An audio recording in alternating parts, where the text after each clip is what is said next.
नमस्कार। आकाशवाणी जयपुर अजमेर से प्रस्तुत हैं प्रादेशिक समाचार।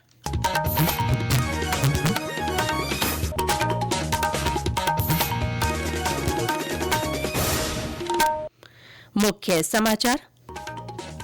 राष्ट्रीय युवा दिवस आज। प्रधानमंत्री नरेंद्र मोदी विकसित भारत युवा नेता संवाद कार्यक्रम में देश भर के 3000 युवा नेताओं के साथ संवाद करेंगे।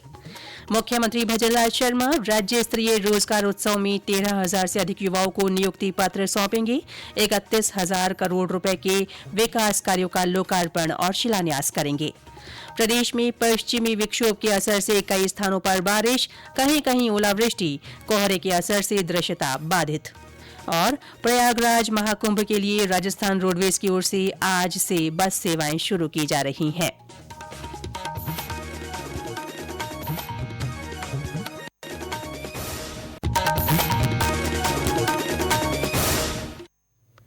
समाचारों के साथ मैं रितिका गुप्ता। और अब समाचार विस्तार से।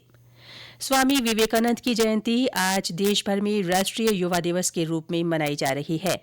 इस अवसर पर प्रधानमंत्री नरेंद्र मोदी आज नई दिल्ली के भारत मंडपम में विकसित भारत युवा नेता संवाद कार्यक्रम में भाग लेंगे। श्री मोदी देश भर के 3,000 युवा नेताओं के साथ संवाद भी करेंगे। कार्यक्रम को लेकर प्रधानमंत्री ने कहा है कि विकसित भारत युवा नेता संवाद देश के युवाओं को राष्ट्र की विकास यात्रा में शामिल करने की एक अनूठी पहल है। श्री मोदी ने युवा और खेल मामलों के राज्य मंत्री राष्ट्रीय युवा उत्सव 2025 और विकसित भारत युवा नेता संवाद पर लिखा एक लेख साझा करते हुए कहा कि इस कार्यक्रम का उद्देश्य विकसित भारत के सपने को साकार करने के लिए युवाओं में ऊर्जा, रचनात्मकता और नेतृत्व को दिशा देना है। राष्ट्रीय युवा दिवस पर आज मुख्यमंत्री भजनलाल शर्मा जयपुर के बिड़ला ऑडिटोरियम में राज्य स्तरीय मुख्यमंत्री रोजगार उत्सव में युवाओं को सरकारी नौकरियों के लिए नियुक्ति पत्र सौंपेंगे। इस अवसर पर राज्य और जिला स्तरीय कार्यक्रमों के माध्यम से लगभग 13,000 से अधिक युवाओं को नियुक्ति पत्र सौंपे जाएंगे।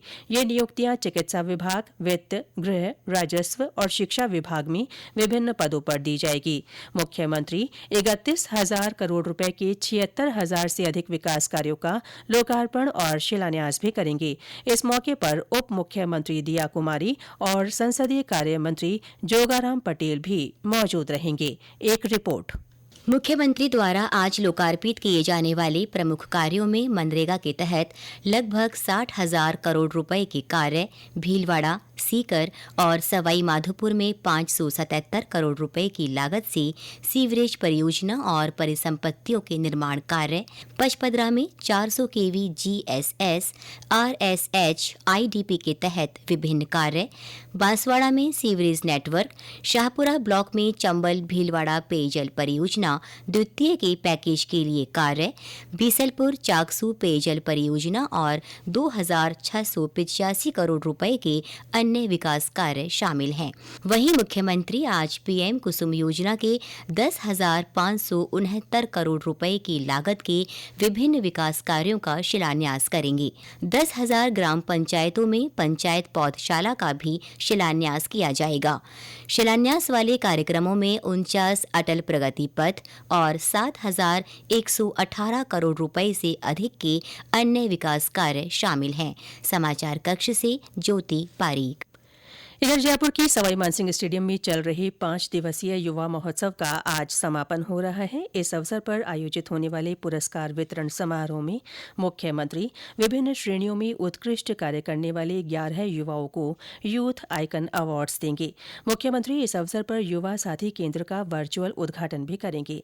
कार्यक्रम में युवा मामले और खेल मंत्री कर्नल राज्यवर्धन राठौड़ और राज्य मंत्री के बिश्नोई भी मौजूद रहेंगे। प्रदेश भर में राष्ट्रीय युवा दिवस के उपलक्ष्य में कई कार्यक्रम हो रहे हैं। जिला स्तरीय रोजगार उत्सव में जिलों के प्रभारी मंत्री हिस्सा लेंगे।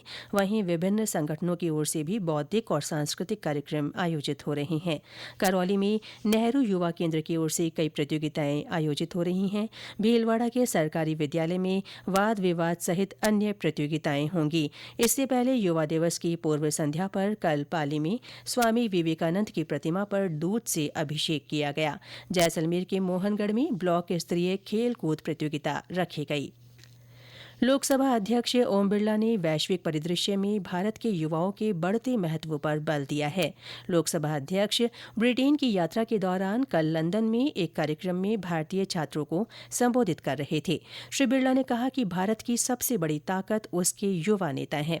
उन्होंने देश के भविष्य को आकार देने में भारतीय छात्रों की भूमिका पर भी प्रकाश डाला।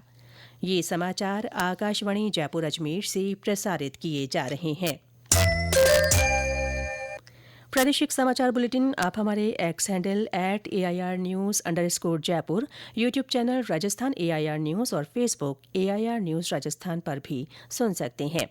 साथ ही आप हमारी वेबसाइट newsonair.gov.in पर भी समाचार सुन सकते हैं और संबंधित फोटो तथा वीडियो देख सकते हैं। प्रदेश में सक्रिय हुए पश्चिमी विक्षोभ के कारण राजधानी जयपुर सहित कई इलाकों में हल्की से मध्यम बारिश हुई। इसके चलते तापमान में गिरावट आने से दिन के समय भी गलन और ठिठुरन बनी रही। कुछ स्थानों से ओलावृष्टि के भी समाचार हैं। राजधानी जयपुर में आज सुबह से ही कोहरा छाया हुआ है और दृश्यता बाधित हो रही है।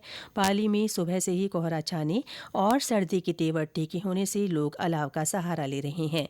करौली, बाड़मेर, जैसलमेर और जोधपुर के ग्रामीण इलाकों और भीलवाड़ा में बारिश के कारण सर्दी का असर बढ़ गया है। कोहरे के कारण आमजन को परेशानी का सामना करना पड़ रहा है। अजमेर में भी शीतलहर का कहर जारी है। भरतपुर में बरसात होने से निचले इलाकों में पानी भर गया। सवाई माधोपुर में जिला मुख्यालय सहित कई स्थानों पर रुक रुक कर बरसात होने से ठंड का असर बढ़ गया है। नागौर के खिवसर उपखंड में कल शाम आधा दर्जन गांवों में ओलावृष्टि हुई। बाड़मेर में भी विक्षोभ के असर से ठंड में बढ़ोतरी हो गई है। पश्चिमी विक्षोभ के असर और मौसम का मिजाज बदलने से जिले में कड़ाके की ठंड पड़ रही है। आज घना कोहरा छाया हुआ है। इस बीच दृश्यता कम होने से आवागमन बाधित हो रहा है। धूप नहीं खिलने और शीतलहर के चलने से ठिठुरन बढ़ गई है। तेज ठंड के चलते जनजीवन प्रभावित हो रहा है। ठंड से बचाव के लिए लोग अलाव का सहारा लेने और गर्म पकवानों का सेवन करने समेत कई जतन कर रही हैं। जसवंत सिंह डूडी, आकाशवाणी समाचार, बाड़मेर। मौसम केंद्र जयपुर के निदेशक राधेश्याम शर्मा ने बताया कि आगामी दिनों में ठंड में बढ़ोतरी की संभावना है। साथ ही 14 जनवरी से एक और पश्चिमी विक्षोभ के सक्रिय होने के आसार हैं।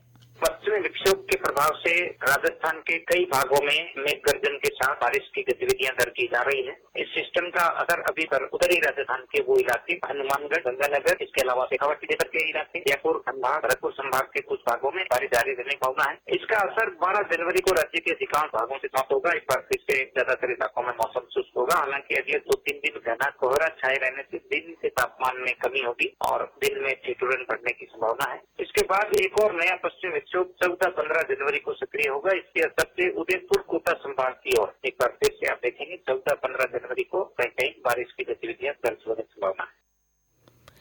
मुख्यमंत्री भजनलाल शर्मा ने कल नई दिल्ली में कई केंद्रीय मंत्रियों से मुलाकात कर राजस्थान में विकास और जन कल्याणकारी परियोजनाओं के क्रियान्वयन पर विस्तार से चर्चा की।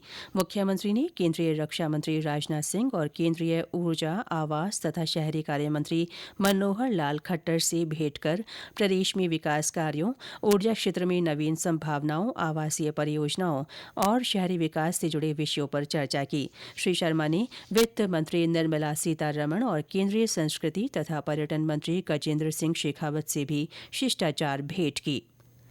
राजस्थान राज्य पथ परिवहन निगम की ओर से प्रयागराज में होने वाले महाकुंभ के लिए आज से बस सेवाएं शुरू की जा रही हैं। जयपुर के सिंधी कैंप से ब्लू लाइन एक्सप्रेस और नॉन एसी स्लीपर बस का संचालन किया जा रहा है। जयपुर से प्रयागराज बसों का संचालन वाया भरतपुर, आगरा और कानपुर होकर किया जाएगा। निगम की ओर से प्रयागराज के लिए संचालित वाहनों के लिए ऑनलाइन आरक्षण की सुविधा निगम की वेबसाइट पर उपलब्ध है। और अंत में मुख्य समाचार एक बार फिर।